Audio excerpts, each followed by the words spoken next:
throughout his high school time, was bullied by students because he was gay. And as a matter of fact, when they complained to the school kind of shrugged it off. And didn't protect him. Didn't protect him, didn't act. And as a matter of fact, as it turned out, the courts backed a penalty being imposed on the school district to compensate for their lack of protection to that child. And the court backed it. Okay.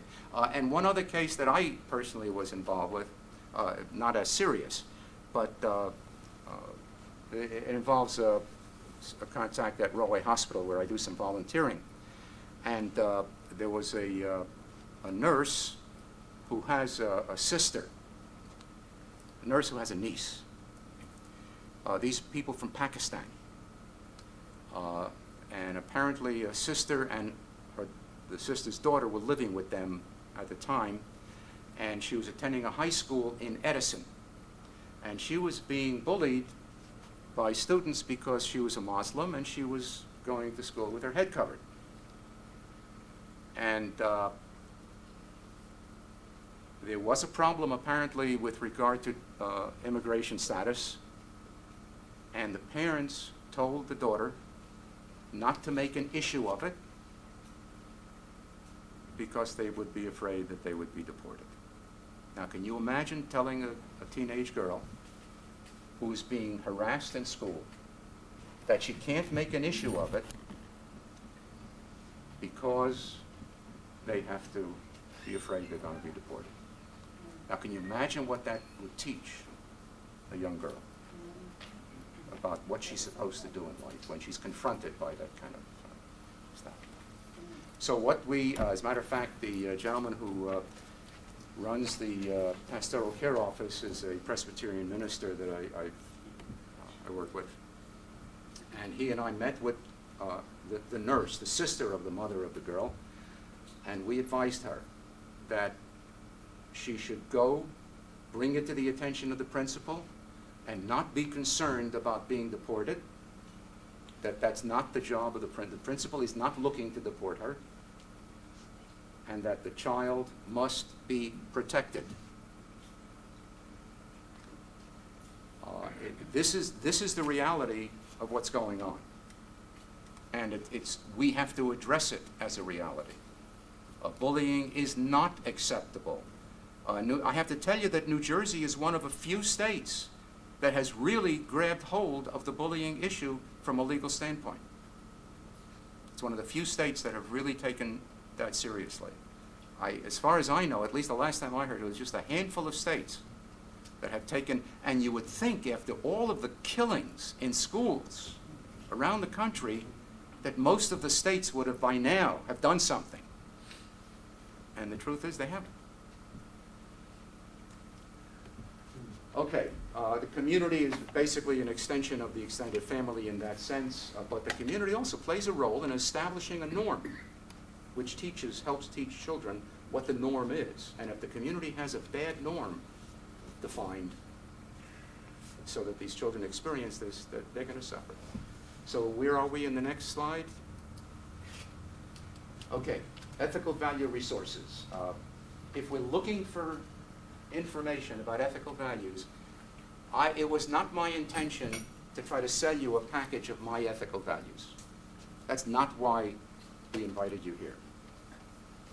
All I'm really trying to get across is the importance of ethical values, where they come from, and that we must take them seriously. Yes? Could you address the lack of ethical values due to corporate greed? You know, I can't understand why I have to pay $3.39 per gallon of gasoline while oil companies are making billion-dollar profits. I can't understand. I can give you a much more serious example than that. And that's the case of medications that was my next people point. know that people have died as a result of taking the medication. Yet they hide the information, and the FDA gives approval. They have the memorandum, they have the copy, the internal memorandum in the company, which says don't let the information out for another year, because in that year we can make another billion of profit. Mm. And that's on the record. Profit driven. Okay, and that's also illegal, by the way, but that's another issue. But it's certainly unethical. Certainly unethical. Yes, sir. Do you want to say something? No? Okay. No, well, no, I've got a Because whole we list. have to wrap up. I think we're running out of time. I've got a whole list. Okay. But we do have to wrap up, so. No, what about Jack? You know, we know there are many conflicts throughout the world where people are at war with one another, and even lesser conflicts, but where their survival is at another's expense. You know, I call that subjective ethics. Okay, if there's a hate group or one nation who feels that their national interest can only be realized at the expense of another community or another nation.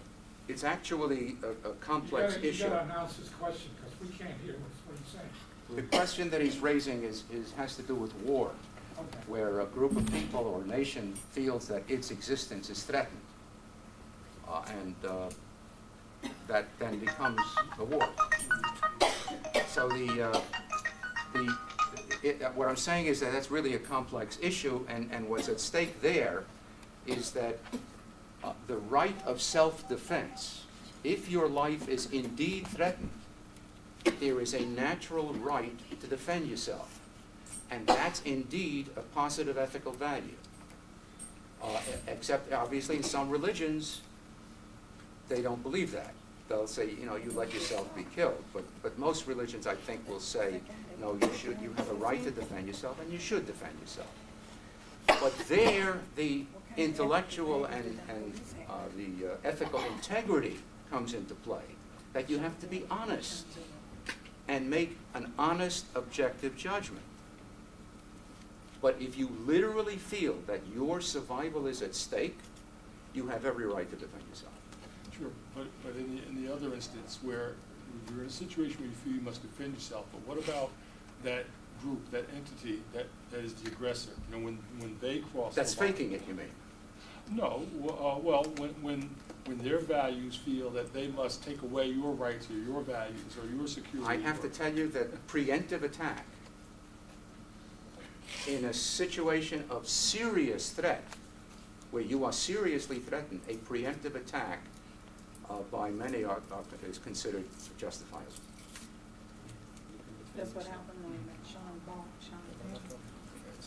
An example would be the nuclear bombs used, the atomic bombs used against Japan. That they're supposedly they would expect that 1 million American soldiers would have been killed if they had to attack without that. So, yes, sir. I'm trying to relate this discussion with personal core values such as honesty, love, compassion, and is that part of the ethical discussion? Yes. That is, if I'm not honest, Absolutely. then I'm not ethical. Absolutely. Or if I can't love, Absolutely. there's an ethical void in somewhere. All right. That's a little more abstract, I would say, but Well, certainly honesty, certainly yeah. integrity, absolutely, absolutely. Integrity, But that's why I teach a course rather than just give one lecture.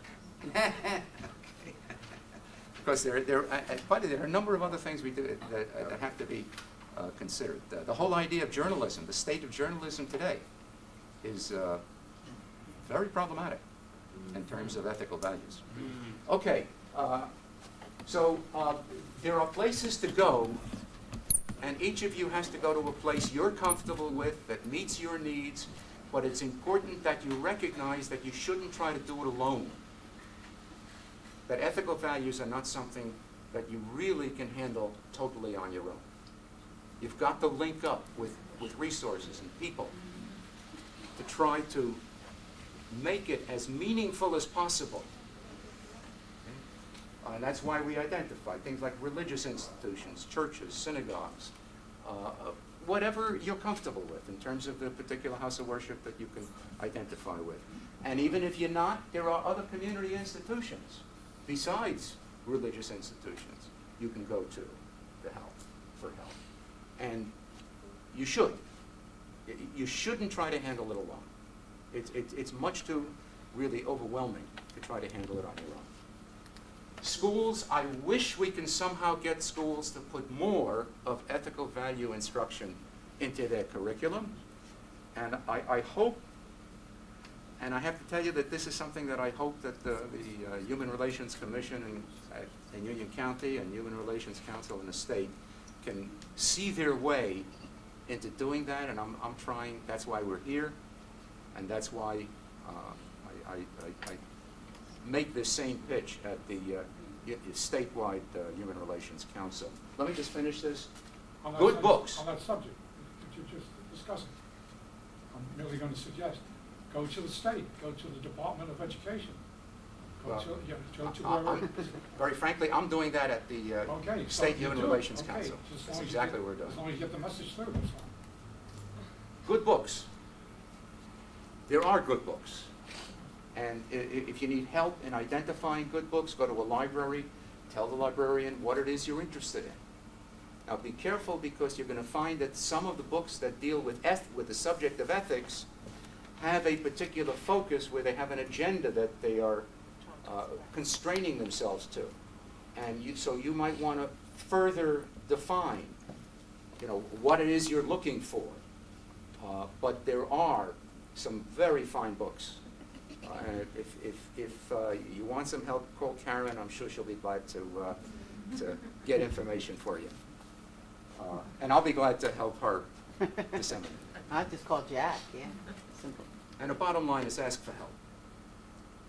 Don't be ashamed to ask for help. The one thing I want to say is, and I mentioned this during conversation before we started, when I normally teach this class, sometimes it literally gets everybody who's participating to a point of depression. Because as we see, we talk about the price of gasoline with the outrageous amounts of profit that are being made in that regard, what happens with the pharmaceutical companies and Enron and Anderson as corporations that have been fortunately taken care of. So that state of depression envelops everyone. And the one thing I want to do is close by taking you back to where we started earlier, where we said that good ethics sustain survival, bad ethics undermine survival. And that's where the hope for the future is. That if we do the right thing, our chances of surviving go up. If we do the wrong thing, our chances of survival go down. So there is hope for the future in that sense. Thank you very much.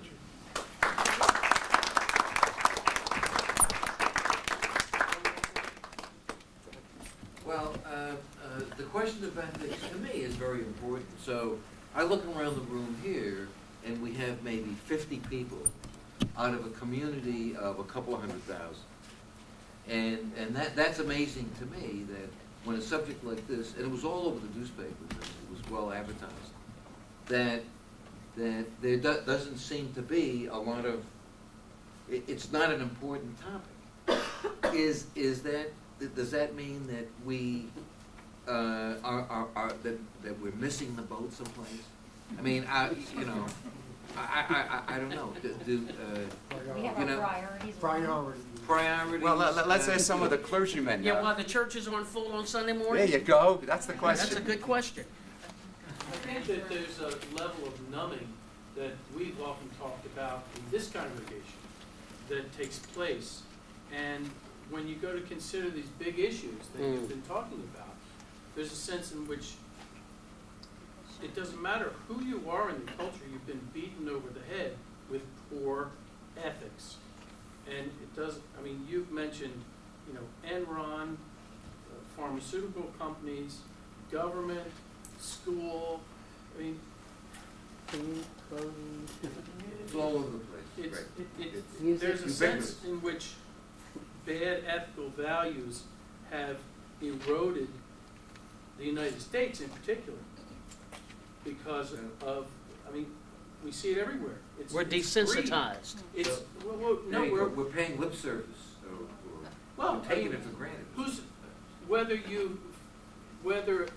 we agree with the notion that you said in some cases preemptive war could be justified, nobody's even talking about, there have been so many lies that have been layered on top of each other, we can't get to what the issues are anymore. So people aren't even upset about, are you upset about the war? Yeah, but I don't want to talk about it. My great-grandchildren are going to be paying out the nose for it. Mm. But it's not, I mean, I was too young to protest Vietnam, so I don't know what that was about. Some people here may have been a part of that. There were more people killed, there were more soldiers killed, but my gosh, the money that's being blown out the federal doors for this. And, you know, that's one example of the numbing effect. And here's a gentleman who The hasn't. student population, you teach a course. And my guess is that it's a voluntary course, it's not a required course. No, it's the senior citizens. It's for seniors. You know, continuing How education. voluntarily is there are you got waiting lists? Do you have waiting lists? There are a lot of people wanting to talk. I have to tell you that I did it when I started. Now I've put I put a couple of hundred people through that program by now that most of the people in the system have already been through it. So What's this? Yeah, no, all the the senior citizens in Union County. in the program. Okay. But when we started, especially, I had classes as large as 35. We had to use a sanctuary of a church in Highland Park to do the 10-week course. But anyway, Okay, but there are folks. people who are interested. Yes. In the interest of time, we're going to have a fellowship period in a moment. I'm sure that we can continue the discussion there, but we're going to wrap up in a moment. A few points just very quickly. Just to show you how difficult the circumstance is, it was just a year or two ago where one of the National Psychologists Associations made a statement where they were ready to acknowledge that evil exists. And that was because in their constant efforts to counsel people, they were often called into the courtrooms for litigation. And they felt that if they admitted that evil existed, they could not use clinical terms to help explain people's behavior and minimize their responsibility for the terrible things they were doing. And I think that's the truth. I think it's an example of the types of problems that we're facing in our free society. Okay. The other thing I wanted to say is this: that as we thank Jack for this great presentation. Yes, thank When's part two? We'll let you know. We hope to be part 2s and 3s and 4s. We do hope that there'll be opportunities for discussion because, as we said, our goal is to improve the quality of life in Union County, and that means teaching things like this and helping people to be more aware, so that the law enforcement area will have less to do. We want to put them out of business. How do you like that? We don't like They that. said no. But I just want to share this. Most of us come from a Judeo-Christian background, and I just want to share one piece of scripture that sort of reinforces what Jack has taught us from Deuteronomy chapter 6. And it says, "Hear, O Israel, the Lord our God is one Lord, and you shall love the Lord your God with all your heart, and with all your soul, and with all your might. And these words which I command you this day shall be upon your heart. And you shall teach them diligently to your children, and shall talk of them when you sit in your house, and when you walk by the way, and when you lie down, and when you rise. And you shall bind them as a sign upon your hand, and they shall be as frontlets between your eyes. And you shall write them on the doorpost of your house and on your gates."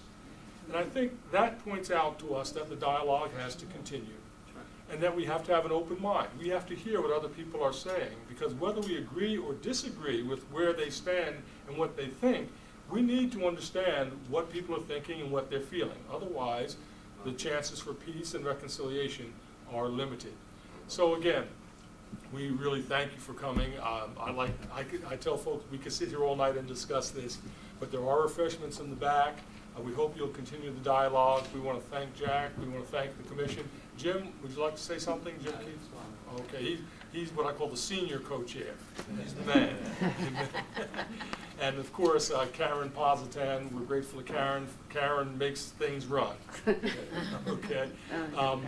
There's a sign-up sheet? I was gonna say, if you are interested in doing something, this is the first time we've given this presentation, but we'd love to keep in touch with you in terms about what the Human Relations Commission does and is. We'd love to keep in touch with you in terms of, this particular topic as well, and, get that dialogue going. The best way to do that is if we know how to reach out to you and you know how to reach out to us too. If you need to reach out to us, my number actually is on the back of either the program or the brochure, the 908-889-9028.